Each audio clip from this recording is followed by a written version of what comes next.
የሰው ልጅ ስልጣኔ በድንጋይ ላይ የተቀረጸ ሳይሆን በሰራተኛው መዳፍ ላይ በቀጥታ የበቀለ ሕያው ምስክር ነው። ዛሬ በዓይናችን የምናያቸውና የምናደንቃቸው ረዣዥም ሕንፃዎች፣ የምንጓዝባቸው ሰፋፊና ዘመናዊ መንገዶች እንዲሁም የኢንዱስትሪው ዓለም የልብ ትርታዎች ሁሉ የብዙ ቢሊዮን ሰራተኞች የላብና የደም ውጤቶች ናቸው። በኢትዮጵያ ዘመን አቆጣጠር ሚያዝያ 23 ቀን የሚከበረው የላብ አደሮች ቀን በቀን መቁጠሪያ ላይ በደመቀ ቀለም የሰፈረ ቀይ ምልክት ብቻ አይደለም። ይልቁንም የሰው ልጅ ክብሩን ለማስመለስ እንደ ማሽን ሳይሆን እንደ ሰው ለመቆጠር ያደረገው የመቶ ዓመታት መራር ትግልና የድል አርማ ነው። ይህ ታሪክ የሚጀምረው ከዛሬ 140 ዓመታት ገደማ በፊት የኢንዱስትሪ አብዮት የዓለምን መልክ በከፍተኛ ፍጥነት በለወጠበት ወቅት ሲሆን በዚያን ዘመን አዳዲስ የቴክኖሎጂ ግኝቶች ፋብሪካዎችን ቢሞሏቸውም የሰራተኛው ሁኔታ ግን እጅግ አሰቃቂ ነበር። ማሽኖቹ ማረፍ አያውቁም። የፋብሪካ ባለቤቶችም ሰራተኞቻቸው ልክ እንደ ማሽኖቹ ያለማቋረጥ እንዲሰሩ ይፈልጉ ነበር። በ19ኛው ክፍለ ዘመን አጋማሽ ላይ በነበረው የሥራ ሁኔታ ሰራተኞች ከእሁድ በስተቀር በየቀኑ እስከ 16 ሰዓታት ድረስ እንዲሰሩ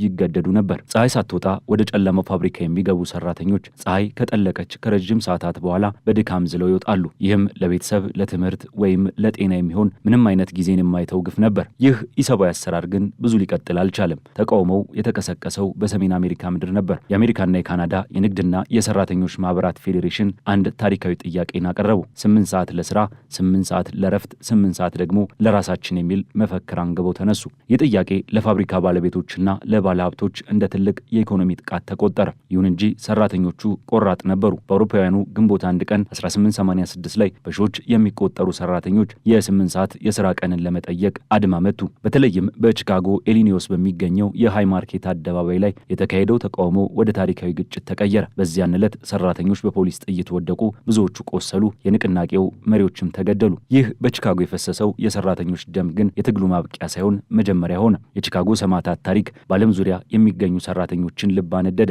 በ1889 በፓሪስ በተካሄደው የዓለም ሶሻሊስት ፓርቲዎች ምክር ቤት ስብሰባ ላይ ይህንን ትግል ዘላቂ ለማድረግ ተወሰነ። ለቺካጎ ሰማዕታት መታሰቢያ እንዲሆንና የሥራ ሰዓት 8 ሰዓት እንዲሆን የሚጠይቀውን ድምፅ ለማጠናከር እንደ አውሮፓውያን አቆጣጠር ግንቦት 1 ቀን 1890 ጀምሮ በመላው ዓለም ታላቅ ትዕይንተ ህዝብ እንዲደረግ አዋጅ ተላለፈ። ከዚያን ጊዜ አንስቶ ሜዴይ የሰራተኞች መብት የሚከበርበት ዓመታዊ በዓል ሆኖ ቢቀጥልም ዛሬ በ21ኛው ክፍለ ዘመን ግን የሰራተኛው ትግል መልክ ቀይሯል።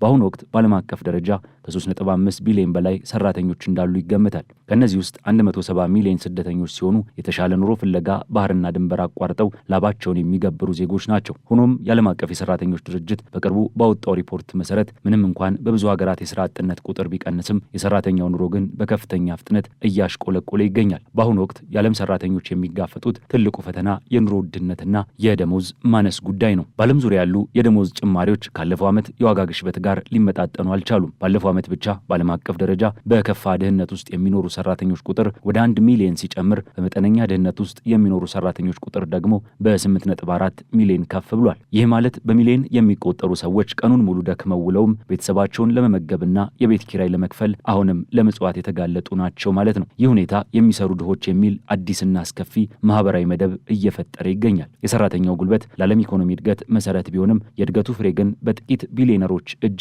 ላይ እየተከማቸ ይገኛል። የሀብት ክፍተቱ እየሰፋ መሄድ ሰራተኛው በስርዓቱ ላይ ያለውን እምነት እንዲያጣና ማህበራዊ ቀውሶች እንዲባባሱ ምክንያት ሆኗል። በተለይም ደግሞ አሁን ባለንበት የቴክኖሎጂ ዘመን የሰራተኛው መብትና ደህንነት ከሌላ አዲስና ግዙፍ ፈተና ጋር ተጋፍጧል። ይኸውም የሰው ሰራሽ አስተውሎት ወይንም ኤአይ ነው። የኢንዱስትሪ አብዮት የሰውን ጡንቻ በማሽኖች እንደተካው ሁሉ የኤአይ አብዮት ደግሞ የሰውን አእምሯዊ ክህሎት ለመተካት እየተንደረደረ ይገኛል። የአይኤምኤፍ ጥናቶች እንደሚያመላክቱት በዓለም አቀፍ ደረጃ ወደ 40 በመቶ የሚጠጋው ስራ መስክ በኤአይ ተጽዕኖ ስር ይወድቃል። ይህ ቁጥር በበለጸጉ ሀገራት እስከ 60 በመቶ ሊደርስም ይችላል። የኤአይ መስፋፋት በአንድ በኩል ምርታማነትን ሊያሳድግና አዳዲስ የሥራ ዕድሎችን ሊፈጠር ቢችልም በሌላ በኩል ግን በሚሊዮን የሚቆጠሩ ሰራተኞችን ከሥራ ገበታቸው ሊያፈናቅል ይችላል የሚል ስጋትን ፈጥሯል። ቀደም ሲል ቴክኖሎጂ ፋብሪካ ውስጥ የሚሰሩ ሰራተኞችን ብቻ ይተካል ተብሎ ይታሰብ ነበር። ዛሬ ግን የሂሳብ ባለሙያዎች፣ የህግ ረዳቶች፣ የጽህፈት ሰራተኞች፣ የደንበኞች አገልግሎትና የፈጠራ ስራዎችም ሳይቀሩ በኤአይ ስጋት ወድቆባቸዋል። ይህ ሁኔታ ሰራተኛው ከማሽን ጋር ብቻ ሳይሆን እጅግ ፈጣንና ውጤታማ ከሆነው አልጎሪዝም ጋር እንዲወዳደር አስገድዶታል። ሰራተኞች አዳዲስ ክህሎቶችን በፍጥነት እንዲቀስሙና ራሳቸውን እንዲያዘምኑ የሚጠይቅ ቢሆንም ይህንን ለማድረግ የሚያስችል የኢኮኖሚ አቅም የሌላቸው በሚሊዮን የሚቆጠሩ ሰራተኞች ግን ሜዳ ላይ ሊቀሩ ይችላሉ።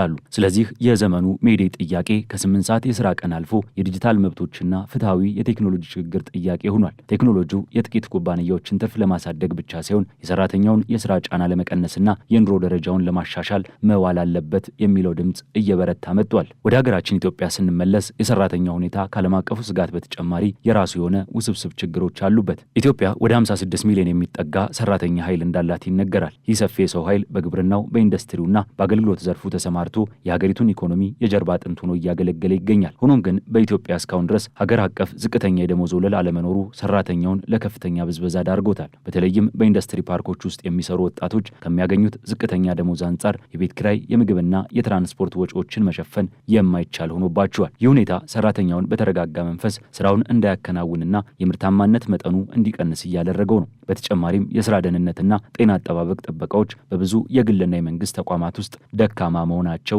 ሰራተኞችን ለአደጋ እያጋለጠ ይገኛል። በዚህ ፈታኝ ወቅት የዓለም ሰራተኞች ዛሬም እንደ ትናንቱ በአንድ ድምፅ እየጮሁ ነው። ዓለም አቀፉ የሰራተኞች ማህበራት ኮንፌዴሬሽን የሰራተኞችን ድምፅ ሲያስተጋባ ሰራተኞች የሚጠይቁት አዲስ የማህበራዊ ኮንትራት ውል እንደሆነ ይገልጻል። ሰራተኛው ዲሞክራሲን የሚያዳክሙና ሀብትን በጥቂት እጆች ላይ የሚያከማቹ ቢሊዮነሮችን ሳይሆን የሚፈልገው ፍትሐዊ ገበያ፣ ጠንካራ የህዝብ አገልግሎት፣ የኑሮ ደሞዝና ፍትሐዊ ሽግግርን ነው። እነዚህ መሰረታዊ ፍላጎቶች ብቻ አይደሉም፣ ይልቁንም የፍትሐዊ ማህበረሰብ መሰረቶች ናቸው። ጠንካራ ደንቦችና ህጎች ለሰራተኛው መኖር ወሳኝ ናቸው። ሰራተኛው በስራ ላይ ደህንነቱ ሊጠበቅ ይገባል። ከብክለት፣ ከገንዘብ ማጭበርበርና ከመድሎም የመጠበቅ መብት አለው። ቴክኖሎጂና ሰው ሰራሽ አስተውሎቱ በስራው ዓለም ላይ የሚያመጡት ለውጥ የማይቀር ነው። ይሁን እንጂ ይህ ቴክኖሎጂ ሰራተኛውን ከመንገድ የሚጥል ሳይሆን ሰራተኛው አቅሙን የሚያሳድግበትና በስራው ላይ የተሻለ ውጤት የሚያመጣበት መሆን አለበት። መንግስታትና ዓለም አቀፍ ተቋማት ሰራተኞችን ለኤአይ ዘመን የሚያዘጋጅ ስልጠናና የክህሎት ማሻሻያ ፕሮግራሞችን በስፋት ሊዘረጉ ይገባል። ቴክኖሎጂ የሰውን ልጅ ጉልበትና አእምሮ ሊያግዝ እንጂ ሊተካ እንደማይችል መገንዘብ ያስፈልጋል። የሰው ልጅ ስሜት፣ የፈጠራ ጥልቀትና የሞራል እሴቶች በማሽን ሊተኩ የማይችሉ የሰው ልጅ ልዩ ሀብቶች ናቸው። ስለዚህ በዘመነ ኤአይ ውስጥ የሰራተኛው መብት ሲነሳ የመረጃ ግላዊነትን መጠበቅ፣ በዲጂታል መድረኮች የሚፈጸሙ ብዝበዛዎችን መከላከልና የቴክኖሎጂ ውጤቶች በፍትሐዊነት ለሁሉም እንዲዳረሱ ማድረግን ማካተት ይኖርበታል። ሰራተኛው በማሽን የሚመራ ሳይሆን ማሽኑን የሚመራ ጌታ ሆኖ ሊቀጥል ይገባል። የሰው ልጅ ስልጣኔ ዛሬ ለደረሰበት የቴክኖሎጂ ልቀት መነሻው ያው የሰራተኛው መዳፍና አእምሮ መሆኑ መረሳት የለበትም። በሀገራችን ኢትዮጵያም የሰራተኞች ቀን ሲከበር ስለ ሰራተኛው መብትና ደህንነት የሚነገሩ ንግግሮች ከተለመደው የበዓል አከባበር ወጥተው ወደ ተግባር ሊለወጡ ይገባል።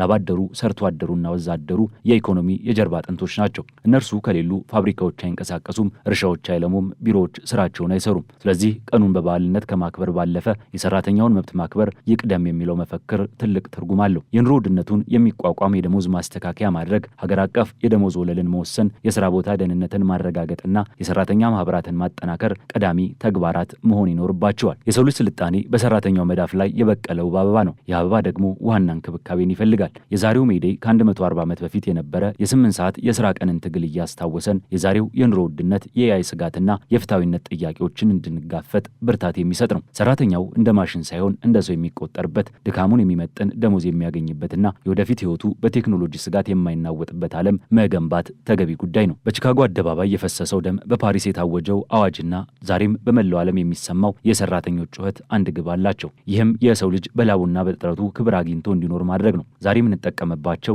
የኤአይ ውጤቶችም ሆኑ የፋብሪካ ማሽኖች ሁሉ የሰው ልጅ የፈጠራ ውጤቶች እንጂ የሰው ልጅን ሊተኩ የመጡ ጠላቶች አይደሉም። ይልቁንም እነዚህን መሳሪያዎች ተጠቅመን ለሁሉም የሚበቃ ሀብትና ምቾትን የምንፈጥርበት አዲስ ምዕራፍ ሊጀመር ይገባል። የሰራተኛው ቀን ሲከበር የላቡን ዋጋ፣ የአእምሮውን ውጤትና የክብሩን ልዕልና እያሰብን ሊሆን ይገባል። ምክንያቱም የሰው ልጅ ስልጣኔ በድንጋይ ላይ የተቀረጸ ሳይሆን በሰራተኛው መዳፍ ላይ በቀጥታ የበቀለ ሕያው ምስክር ነው።